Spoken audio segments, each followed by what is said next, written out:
I'm changing things up a little bit today in my ongoing series on the infancy narratives, which is part of a larger ongoing series on miracle accounts in the Gospels and how that fits together with gospel reliability. First of all, I'm sitting down instead of standing up. Second of all, I'm going to ask you at the beginning of this video to click subscribe and also hit the bell to get notifications to this channel instead of saying it at the end. I also want to mention that yesterday I recorded a debate on the British Unbelievable show on the infancy. That was a debate with atheist Jonathan Pierce. It's going to air on the 18th, I believe, on YouTube and a podcast, and then I think the radio version is going to air on the 19th. So if you follow me on Facebook, I'll be announcing that when it comes out, and I will also try to include the YouTube version of that in some of the playlists here on the YouTube channel. Today I want to talk about what I call two geographical centers in the lives of Mary and Joseph at the time of the birth of Jesus. These two geographical centers, of course, are Nazareth in the north and Bethlehem in the south. Skeptics like to use these geographical centers to argue for contradictions between the accounts in Luke and in Matthew. One of the alleged contradictions concerns the account in Matthew where they will say that Matthew says, or in Matthew, Mary and Joseph have never been to Nazareth prior to the birth of Jesus, that Bethlehem is their hometown. That's where they are. That's where they are prior to the birth. Then the baby's born and they don't go to Nazareth at all until afterwards. And then once they've set that up, this, of course, contradicts Luke, because Luke is quite explicit that they start out in Nazareth, they go to Bethlehem, the baby is born in Bethlehem, and then later they go back to Nazareth. So that's an alleged contradiction. I want to say at the outset that I don't believe that that's even an apparent contradiction, because if you actually read the account in Matthew, you might weakly infer that Bethlehem was both of their hometown and they were just there to begin with, but he certainly doesn't say anything like that.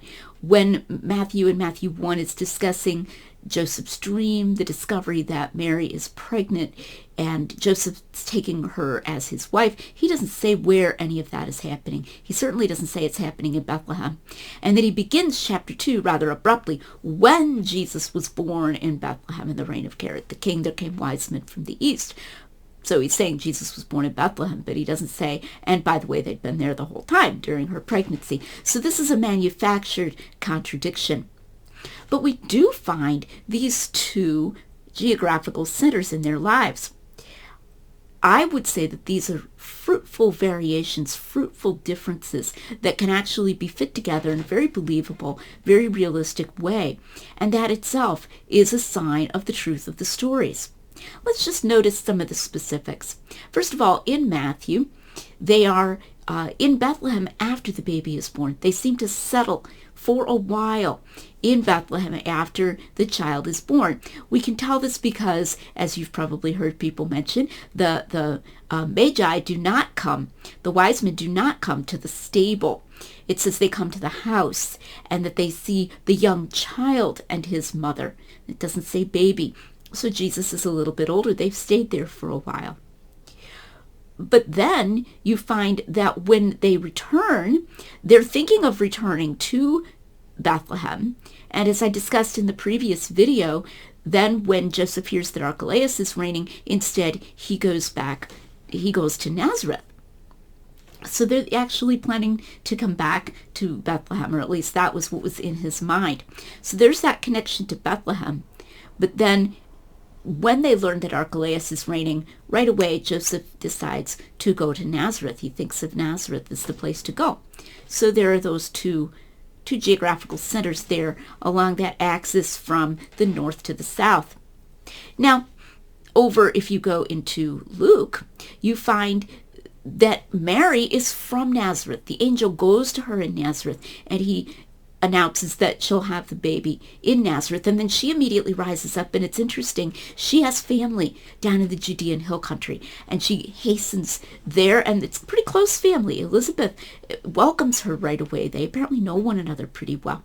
So she goes all the way down there to see Elizabeth. So that's interesting. So right away you've got these two locations, and it's just mentioned that Mary has family there in the Judean hill country, but she's from Nazareth. She and Joseph are in Nazareth and are betrothed, and they travel together to Bethlehem.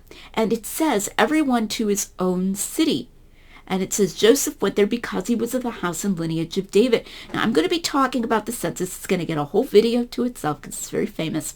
But I would just note right here that even though Luke says that it was his own city and that he went there and it was because he was of the house and lineage of David, he does not say everybody had to go to his ancestral city, someone that was his ancestor from 1,000 years ago.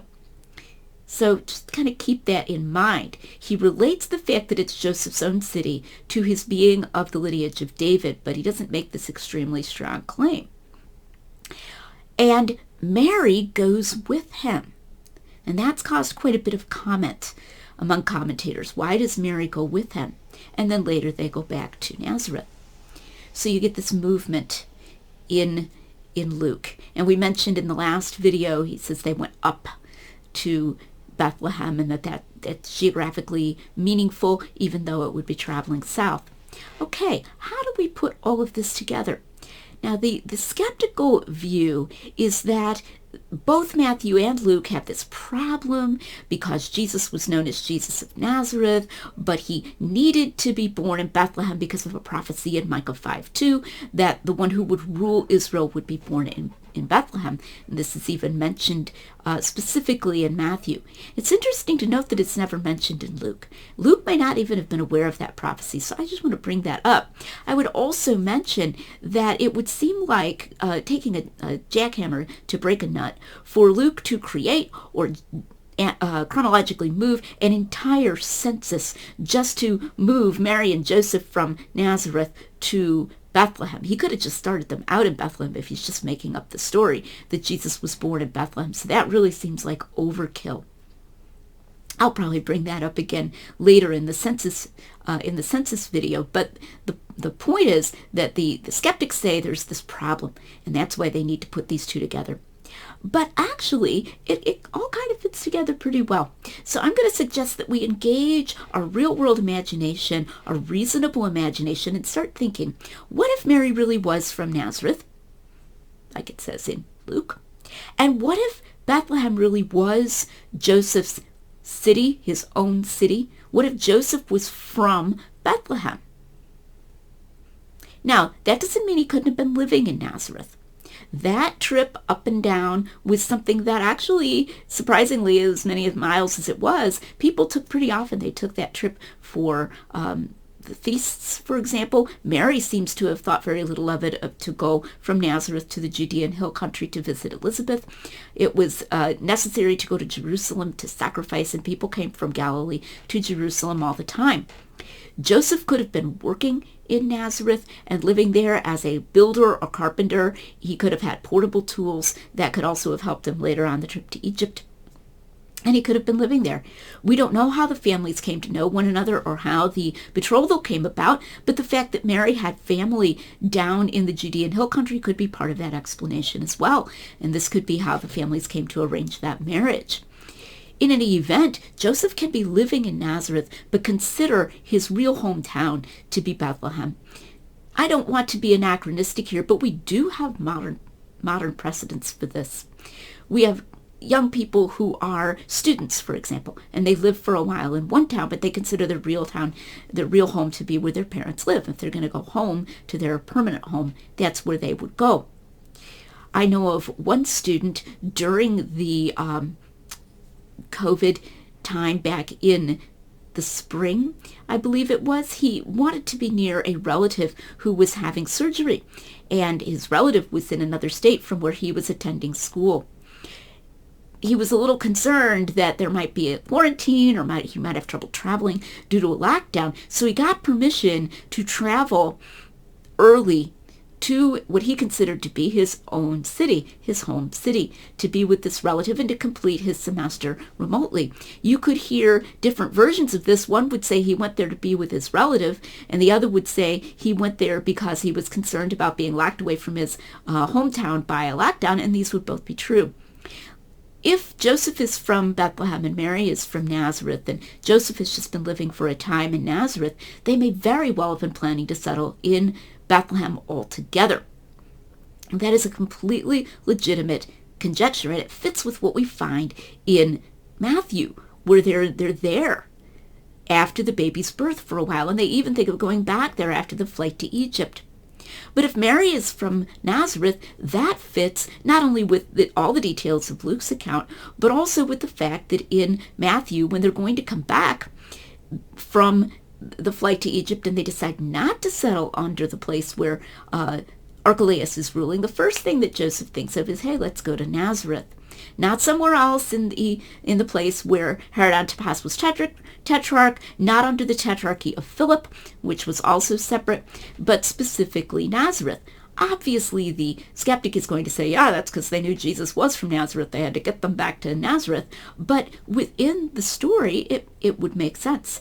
If they had family there, they may have decided to move up the time when Mary went with Joseph to Bethlehem due to both her pregnancy and due to the census and the Joseph's need to go there and get that done with. But that would fit if they were planning to move and live and settle there afterwards, which appears to be what they tried to do after the child's birth in the Gospel of Matthew. So this actually all fits together really well. And this isn't exactly what I would call an undesigned coincidence. Rather, it's what the 19th century Anglican scholar T.R. Burks called a reconcilable variation.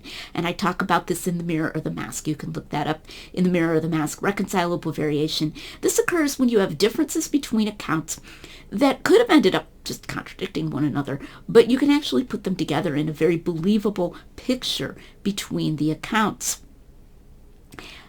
Instead of creating contradictions where they don't exist, we should use our reasonable historical imagination to recognize the reconcilable variation that is a mark of truth in these accounts.